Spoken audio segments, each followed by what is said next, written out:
Hi guys, welcome back to another vlog షెండు pups Kakinada. మన ఇంట్లో మనకి తెలియకుండా వాడే కొన్ని కెమికల్స్ వల్ల మన డాగ్ ప్రెగ్నెన్సీ పోతుంది, మెయిల్ డాగ్ అయితే మేటింగ్ చేయకుండా పోతుంది. నాట్ ఓన్లీ డాగ్స్ అండి, హ్యూమన్స్కి కూడా, మన ఇంట్లో ఉండే మనుషులకు కూడా, వాళ్ళకు కూడా ప్రెగ్నెన్సీ వచ్చే ఛాన్సెస్ కానీ, ప్రెగ్నెన్సీ లోపాలు కానీ, ఏదైతే ఇవన్నీ ఉన్నాయో ఇవన్నీ కూడా పెరుగుతున్నాయి. మీకు విత్ ఎగ్జాంపుల్స్తో వీడియో అయితే మొత్తం ఉండబోతుంది. వీడియోని ఎక్కడ స్కిప్ చేయకుండా లాస్ట్ వరకు అయితే చూడండి. మన ఛానల్ని ఇప్పటివరకు మీరు సబ్స్క్రైబ్ చేయకపోతే సబ్స్క్రైబ్ చేయండి, ఛానల్కి వెళ్ళండి, కంటెంట్ చూడండి. కంటెంట్ నచ్చితే మాత్రమే మీరు ఛానల్ని సబ్స్క్రైబ్ చేయండి. ఈ వీడియో నచ్చితే లైక్ చేయండి, వీడియో లాస్ట్ వరకు చూసిన తర్వాత మీ అభిప్రాయాన్ని కామెంట్ చేయండి, ఈ వీడియోని మీ ఫ్రెండ్స్కి షేర్ చేయండి. డాగ్ బ్రీడింగ్ గురించి, డాగ్ బిజినెస్ గురించి మన ఛానల్లో చాలా వీడియోస్ అయితే చేసామండి. ఛానల్లో ఉంటే ఒకసారి చెక్ చేయండి. సో వీడియో స్టార్ట్ చేసే ముందు, కాకినాడలో వీధి కుక్కలు పెంచుకునే వాళ్ళకి డాగ్ ట్రైనింగ్ ఫ్రీగా ఇస్తున్నాం, ARV వ్యాక్సినేషన్ కూడా ఫ్రీగా ఇస్తున్నాం. బ్రీడ్ డాగ్స్కి అయితే ట్రైనింగ్ అమౌంట్ చార్జబుల్. వేరే ఊరు నుంచి ట్రైనింగ్ వచ్చే బ్రీడ్ డాగ్స్కి మన దగ్గర బోర్డింగ్ ఫెసిలిటీ అయితే ఉంటుంది. డిస్క్రిప్షన్లో నెంబర్ అయితే ఉంటుంది, ఇంట్రెస్టెడ్ పీపుల్ కాల్ చేయొచ్చు. సో వీడియోలోకి అయితే వెళ్ళిపోదాం. వీడియో స్టార్టింగ్లో మనం తెలుసుకోవాల్సిన ఒక ఇంపార్టెంట్ పర్సన్ని మీకు ఇప్పుడు పరిచయం చేస్తాను. ఇక్కడ మీకు ఫోటో ఇస్తున్నాను, చూడొచ్చు. ఈవిడే Patrick hunt, doctor Patrick hunt. ఈవిడ జెనెటిక్స్లో MS చేసింది అండ్ PhD కూడా రీప్రొడక్షన్ బయాలజీ మీద PhD అయితే చేసింది ఆవిడ. సో ఈవిడ చాలా వరకు రీసెర్చెస్ అయితే చేసిందండి, ఏదైతే ఈ ప్రెగ్నెన్సీ వీటికి సంబంధించిందో. దాంతోపాటు ఆవిడ చేస్తూ ఉండగా అనుకోకుండా ఒక కొత్తది కనుక్కుంది. ఏంటంటే ఆవిడ ఏవైతే ఎలకల మీద ఎక్స్పెరిమెంట్ చేస్తారు కదా, సో ఆ ఎలకల్లో అనేది ఏజ్డ్ ర్యాట్కి ఆర్ యంగ్ ఏజ్ ర్యాట్కి కూడా ఎగ్ రిలీజింగ్ అనేది తక్కువగానే ఉంటుందంట. ఇది ఎందుకు తక్కువగా ఉంటుంది అని చెప్పిన ఆవిడ మళ్ళీ దాని మీద చేస్తుంటే అనుకోకుండా తెలిసింది, వీళ్ళు వాడే కెమికల్లో BPA అనే ఒక కెమికల్ ఉందండి. ఇప్పుడు ఇది స్టార్టింగ్లో అన్నమాట. సో మీకు BPAలు ఇంకా చాలా రకాలు అయితే ఉన్నాయి. సో దాని మీద మనం స్పెసిఫిక్గా అయితే వీడియో చేద్దాం, ఎందుకంటే ఇది డాగ్కి సంబంధించింది కాదు అన్నట్టు అవును అవుతుంది అన్నమాట. రెండు విధాలుగా కూడా పనిచేస్తుంది. ఇది హ్యూమన్స్కి పనిచేస్తుంది, అలాగే డాగ్స్కి కూడా పనిచేస్తుంది. BPA కెమికల్స్లో ఏమేమి వస్తాయి ఏంటి అన్నది మనం ఇంకొక వీడియో అయితే చేద్దాము. సో ఈ వీడియో హార్మోన్స్ గురించే. భయ్యా, ఈ కెమికల్కి, BPAకి, హార్మోన్కి సంబంధం ఏంటి అంటే, BPA కెమికల్ మీ బాడీ మీద ఎంటర్ అయితే మీ రిసెప్టర్స్ ఉంటాయి కదా, రిసెప్టర్స్ అంటే మన ముక్కు, నాలిక, టంగ్, కళ్ళు, చెవులు, స్కిన్, ఇంటర్నల్ ఆర్గాన్స్ ఏవైతే ఉంటాయో అవన్నీ కూడా రిసెప్టర్సే. అవి ఏం చేస్తాయంటే మీరు ఏదైనా ఇస్తే అది తీసుకుంటాయి. సో ఈ రిసెప్టర్స్ ఏదైతే హార్మోన్స్ ఉంటాయో ఆ హార్మోన్స్ అవి రిసెప్టర్స్ మీద కూర్చుంటాయి. ఇక్కడ హార్మోన్స్ గురించి ఇంకా ఈజీగా చెప్పాలంటే, మీరు నడాలన్నా, మీరు పరిగెట్టాలన్నా, మాట్లాడాలన్నా, నవ్వాలన్నా, ఏడాలన్నా, మీకు ఆఖరికి మీరు చావాలన్నా సరే మీ బాడీలో హార్మోన్స్ అనేవి ప్రొడ్యూస్ అవ్వాలి. అలా చనిపోయే ముందు కూడా ఒక హార్మోన్ ప్రొడ్యూస్ అవుతుంది అని చెప్పని ఒక సైంటిఫిక్ అనాలిసిస్ కూడా వచ్చింది కదా. అది మన బాడీలో కొన్ని హార్మోన్స్ రిలీజ్ అయితే చనిపోవడానికి దారితీస్తాయి. మనం బాధగా ఉన్నప్పుడు కొన్ని ఎక్కువ హార్మోన్స్ రిలీజ్ అవుతాయి, ఆనందంగా ఉన్నప్పుడు హార్మోన్స్ రిలీజ్ అవుతాయి. కుక్క పిల్లలు పెట్టాలంటే హార్మోన్ రిలీజ్ అవ్వాలి. కుక్క పిల్లలు పెట్టిన తర్వాత దానికి పాలు ఇవ్వాలన్నా సరే దాని బాడీలో ఆక్సిటోసిన్ అనే హార్మోన్ రిలీజ్ అవ్వాలి. అది అందరికీ తెలిసిన విషయమే. సో ఈ హార్మోన్స్ అనేవి ఇట్స్ నాట్ ఏ జోక్ అండి. అవి మిమ్మల్ని నుంచోబెట్టగలవు, కింద తొక్కేయగలవు కూడా. ఓకే, ఇది డాక్టర్ లేదా బయాలజీ ఏదైతే చదువుతుంటారో వాళ్ళకి బాగా అర్థమవుతుంది హార్మోన్స్ అనేది ఎంత పెద్ద సబ్జెక్టో. సో నేను లైట్గా పైపైన టచ్ చేసుకుంటూ వెళ్ళిపోతాను, అందరికి అర్థం కావాలి కాబట్టి. ఆవిడ చేసిన రీసెర్చ్లో కెమికల్లో BPA అనే కెమికల్ ఉంది. సో ఆ కెమికల్ వల్ల ఎండోక్రైన్ డిస్క్రప్టింగ్ అనే ఒక ప్రాబ్లం అయితే ఆవిడ చేసిందన్నమాట. సో మీకు గూగుల్లో ఆవిడ పేరు ఇక్కడ మీకు పైన ఇస్తా ఉన్నాను కదా, ఆవిడ పేరు మీరు గూగుల్ చేసినా సరే మీకు ఆవిడ చేసిన రీసెర్చెస్ ఏంటి అవన్నీ కూడా వచ్చేస్తాయి.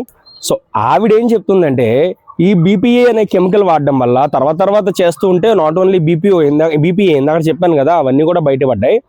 సో ఈ కెమికల్ వాడడం వల్ల ఇప్పుడు ఈ కెమికల్స్ దేనిలో ఉంటాయి అన్నది మీకు చెప్తాను. ఇది చెప్పిన తర్వాత ఏం మాట్లాడుతున్నాడు వీడికైనా పిచ్చా అనే డౌట్ మీకు వస్తుంది. ప్లాస్టిక్లో ఉంటుంది, టూత్పేస్ట్లో ఉంటుంది, ఫేస్ ప్యాక్లో ఉంటుంది, షేవింగ్ క్రీమ్లో ఉంటుంది, మేకప్ కిట్లో ఉంటుంది, సోప్స్లో ఉంటుంది, రూమ్ స్ప్రేలో ఉంటుంది, బాడీ స్ప్రేలో కూడా ఉంటుంది. ఎక్కువగా ఇది ఏదైతే ఉందంటే రూమ్ స్ప్రేలో అండ్ బాడీ స్ప్రేలో చాలా ఎక్కువగా అయితే ఉంటుంది ఈ BPA అనే కెమికల్. అండ్ దాంతోపాటు సబ్ కెమికల్స్ ఉన్నాయి కొన్ని. వాటి వల్ల మీరు మార్కెట్లో ఏదన్నా ఒక మార్ట్స్కి వెళ్ళినప్పుడు అక్కడ చూడండి, కావాలంటే ఒక ప్లాస్టిక్ బాటిల్స్ కానీ ప్లాస్టిక్ డబ్బాల మీద మీకు బెంగళూరు, ముంబై సైడ్ బాగా ఎక్కువ పాపులర్ ఇవి BPA free bottles, BPA free plastic trace, ఇవన్నీ కూడా మీకు మార్కెట్లో అవైలబుల్గా ఉంటాయి. చాలా ప్రొడక్ట్స్ మీద ఇందులో మీకు ఎన్నో ఉన్నాయి కదా, కోల్డ్ లాంగ్వేజ్లో రాస్తారు, డైరెక్ట్గా నెంబర్స్ రాయకుండా. సో మన బాడీ మీద ఉండే రిసెప్టర్స్ అంటే మన కళ్ళు, ముక్కు, నాలిక, నోరు, స్కిన్, దాంతోపాటు ఇంటర్నల్ ఆర్గాన్స్. ఈ ఇంటర్నల్ ఆర్గాన్స్ ఇప్పుడు ఏదైతే ఈ కెమికల్ ఉందో ఆ కెమికల్ వెళ్ళి లోపల కూర్చుంటుంది. అక్కడ కూర్చొని ఏం చేస్తుంది అంటే మీ బాడీలో ఉన్న ఈ హార్మోన్స్ని కెలకడం మొదలు పెడుతుంది. అలా కెలుకుతూ ఉంటే మీకు లోపల ఈ ఎగ్ రిలీజింగ్ అనేది చచ్చిపోతుంది. బ్లీచింగ్లో కూడా మనకి కెమికల్స్ అనేవి ఉన్నాయి. ఆ కెమికల్స్ వాడడం వల్ల హార్మోన్స్ అనేవి డిస్టర్బ్ అవుతాయి అని చెప్పని సైంటిఫిక్ ప్రూఫ్స్ ఉన్నాయి. సో దాంతోపాటు ఇప్పుడు భయ్య మరి నువ్వు చెప్తుంటే మరి మాకు కెనల్స్ ఉన్నాయి, మేము రూమ్స్ స్మెల్ వస్తుంటాయి. సో వాటి పరిస్థితి ఏంటి, వాటిని ఎలా క్లీన్ చేసుకోవాలి అంటే చెప్తానండి. మన కుంకుడికాయలు ఉంటాయి చూడండి, కుంకుడికాయలు ఒక 4 కుంకుడికాయలు తీసుకొని నైట్ నానబెట్టేస్తే పొద్దున్నకి చక్కగా వాటర్ అయితే దిగుతుంది. మీకు ఏవైతే కేజెస్ ఉంటాయో ఆ కేజెస్లో చాలా తక్కువ రేటు కదా. ఇప్పుడు నేనే చాలా కొన్ని ప్రొడక్ట్స్ని బయటికి తీసుకొచ్చాను, కొన్ని ప్రొడక్ట్స్ని రివ్యూ చేశాను. మన ఆంధ్ర వాళ్ళకి తెలీదు, తెలుగు వాళ్ళకి. నార్త్ సైడ్ చాలా మంది కొన్ని ప్రొడక్ట్స్ వాడుతున్నారు, వాటిని నేను రివ్యూ కూడా చేశాను, మన ఛానల్లో ఉంటాయి రివ్యూస్. ఇందులో కూడా ఏవైతే ఈ పెనాయిల్ ఇవన్నీ ఉన్నాయో వీటిల్లో కూడా బీపీఏ అనే కెమికల్ ఉంటుంది. అవి ఎక్కువగా వాడడం వల్ల వాళ్ళల్లో లోపం లేకపోయినా వాళ్ళకు పుట్టే పిల్లల్లో అనేది లోపం ఉంటుంది. అండ్ దాంతోపాటు చాలామంది చూడండి, నువ్వు మామూలు మనిషివి కాదు, ఒట్టి మనిషివి కాదు అని చెప్పని ప్రెగ్నెంట్ లేడీస్ని అంటారు. ఎందుకంటారు? బికాస్ ఆఫ్ దీస్ కెమికల్స్కి దూరంగా ఉండాలి అని చెప్పని. అండ్ దాంతోపాటు ఏదైతే కడుపులో బేబీ ఉందో వీళ్ళు కెమికల్స్ యూస్ చేస్తుంటే ఈ కెమికల్స్ రిసెప్టర్స్లోకి వెళ్ళి లోపల ఉన్న హార్మోన్స్ని కలిగితే లోపల బేబీకి ఒక deposit of amount egg releasing ఉంటుంది కదండి. ఆ ఎగ్ రిలీజింగ్ మీద అండ్ మెయిల్ అయితే వాళ్ళ యొక్క టెస్టోస్టెరాన్ మీద కూడా ఈ కెమికల్స్ వాటికి నచ్చినట్టు వాటికి ఆఫ్ చేసేయగలవు, ఆన్ చేయగలవు, పిచ్చి పిచ్చిగా ఏవి పడితే చేస్తుంటాయి. సో దానివల్ల చాలా ప్రాబ్లమ్స్ అయితే వస్తాయి, హార్మోనల్ ప్రాబ్లమ్స్ అన్నీ కూడా వస్తుంటాయి. ఇంటి దగ్గర మనం పెంచే ప్లాంట్స్ కూడా డాగ్స్కి మంచివి, డాగ్స్కి పనికొచ్చే ప్లాంట్స్ లాంటివి ఉండాలి. ఇవన్నీ కూడా నేను ఊరికి వేయలేదు. అండ్ దాంతోపాటు మా చిన్నప్పుడు స్కూల్స్లో అశోక చెట్లు అని చెప్పని అంటారు, అవి చాలా ఎక్కువ ఉండేవి ప్రతి క్లాస్ బయట కూడా. ఎక్కడో మొక్క ఉంటే ఎక్కడో మొక్క, అక్కడో మొక్క, అక్కడో మొక్క, పెద్ద పెద్ద వృక్షాలు ఉండేవి, పెద్ద పెద్ద చెట్లు ఉండేవి. సో వాటిని ఎందుకు మన చిన్నప్పటి నుంచే మనం నేచర్కి దగ్గరగా బతికితే ఇలాంటి ప్రాబ్లమ్స్ రావు అని చెప్పాను. అండ్ రెండవది ఏంటంటే, ఆల్రెడీ ఈ కెమికల్స్తో వాడేసి మీరు ఎఫెక్ట్ అయి ఉన్నారు. మీ వే ఆఫ్ లైఫ్ స్టైల్, మీ dog way of lifestyle అనేది మార్చితే మళ్ళీ డాగ్ చక్కగా పిల్లలు పెట్టే ఛాన్సెస్ అయితే ఉంటాయి. చాలామంది తెలియక వాడుతుంటారు, బ్లీచింగ్ వాడినా సరే వస్తుంది. సో ఇప్పుడు భయ్య మరి మాకు కెనల్ ఉంది, మేము రోజు కడుగుతాం అంటే రోజు కడగాల్సిన పని లేదండి. మన డాగ్స్ని సరిగ్గా చూసుకుంటే వారానికి 1-2 సార్లు క్లీన్గా వాష్ చేసుకుంటే సరిపోద్ది. అప్పుడు కూడా ఈ కుంకుడికాయ రసం ఇలాంటివి. భయ్య మరి ఇప్పుడు చెట్లు ఏం వేసుకోవాలంటే కొబ్బరి చెట్లు వేసుకోవచ్చు, అరటి చెట్లు వేసుకోవచ్చు, దాంతోపాటు మామిడి చెట్లు వేసుకోవచ్చు, అశోక చెట్లు వేసుకోవచ్చు, ఇంకా చాలా చెట్లు అయితే ఉన్నాయి, మంచి మంచి వృక్షాలు అయితే ఉన్నాయి, మీకు చాలా నీడిస్తాయి. సో వాటికి దగ్గరగా ఉండండి, కెమికల్స్కి దూరంగా ఉండండి. ప్లాస్టిక్ ట్రేస్ వాడద్దు. గిన్నెలు, పెద్ద గిన్నెలు ఉంటాయి చూడండి, అందులో స్టీల్ గిన్నెలు అలాంటివి వాడండి. వాటికి కెమికల్స్తో పని ఉండదు. మీకు మామూలు ఇంకా ఎగ్జాంపుల్ ఏంటంటే, ఒక వాటర్ బాటిల్ తీసుకుంటే వాటర్ బాటిల్కి ఎక్స్పైరీ ఉంటుంది.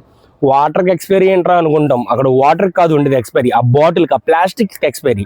సో ప్లాస్టిక్లోంచి కెమికల్స్ రిలీజ్ అవుతాయి, అంతకాలం ఎక్కువ వాటర్ అందులో స్టోర్ అయ్యి ఉంటే అని చెప్పని అర్థం. So guys, thank you for watching. ఈ వీడియో చాలామందికి నచ్చకపోవచ్చు, కొంతమందికి అర్థం అవ్వచ్చు. కొంతమంది ఓకే మేము రోజు పెనాయిల్ వాడడం వల్ల, చాలామంది ఉన్నారు కదా కెమికల్స్తో పిచ్చి పిచ్చి వేషాలు వేసి కుక్కలు నాశనం చేసుకున్న వాళ్ళు కూడా ఉన్నారు. ఒకరోజు వాళ్ళ గురించి అయితే చేద్దాం. కెమికల్స్ మీద మనం చాలా వీడియోస్ చేసామండి, హార్మోన్స్ మీద ఉన్నాయి, 2-3 వీడియోస్ ఉన్నాయి మనం చేసినవి. అది కాక వాళ్ళ పర్సనల్ ఎక్స్పీరియన్సెస్ నాకు షేర్ చేసినవి ఉన్నాయి. వాళ్ళ పేర్లు ఊర్లు చెప్పకుండా వాళ్ళు ఏవైతే చేశారో, ఏ టైప్ ఆఫ్ కెమికల్స్ ఏం వాడారో చెప్పను, కానీ వాడడం వల్ల వాళ్ళకు ఎదుర్కొన్న పర్యవసానం ఏంటి అన్నది నేను మీకైతే చెప్తాను. అండ్ దాంతోపాటు 1 లక్ష రూపాయలు పెట్టి మేము కుక్కను కొన్నామండి, అది పిల్లలు పెట్టట్లేదు, దాన్ని ఎలాగన్నా పెట్టించాలి అని చెప్పని దానికి మందులు వాడి మీరు పెట్టించిన ఆ టైంలో మీరు ప్రాపర్ కేర్ తీసుకోకపోతే, ఈ కెమికల్స్కి కానీ దగ్గరగా ఉన్నట్లయితే మళ్ళీ పుట్టే పిల్లల్లో కూడా ఏ ప్రాబ్లమ్స్ కంటిన్యూ అయ్యి జనరేషన్స్ని సర్వనాశనం అయితే చేసేస్తాయి అన్నమాట. సో జాగ్రత్తగా ఉండండి. Sell responsible, breed responsible, purchase responsible. Thank you, bye.